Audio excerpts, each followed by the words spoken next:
तर मित्रांच्या भरात चाललो दुकानीवर.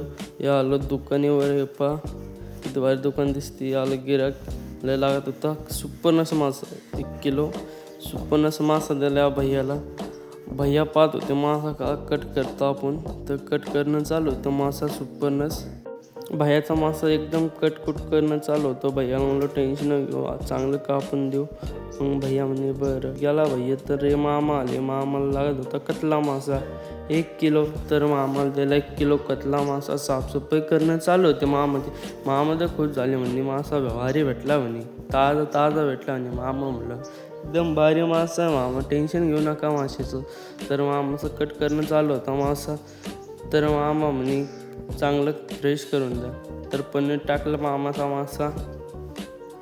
तर मामाला देऊन टाकला. मामा एकदम खुश झाले. मामा म्हणे मग मामा आले. यांना 1 किलो कतलाच मासा लागत होता, यांना दिला. तर कटकुट करणं चालू होतं, एकदम फ्रेश करणं चालू होतं. मग कट करणं चालू होतं. तर आपले व्हिडिओ आवडत असेल तर आपल्या व्हिडिओला लाईक फॉलो करून टाका मित्रांनो. मग मामाचा कट करणं चालू होता, मासा एकदम फ्रेश. तर नंतर पनीर टाकला माशांचा. तर मामाला देऊन टाकला मामाचा मासा. मामा खुश झाले. मग भैया आला गाडी घेऊन. भैयाला 1 किलो मासा दिला एकदम मोठा.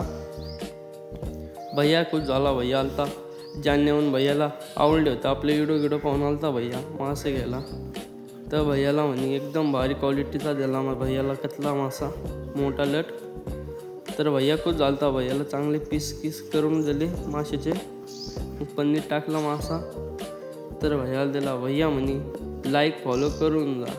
मग गेला भैया.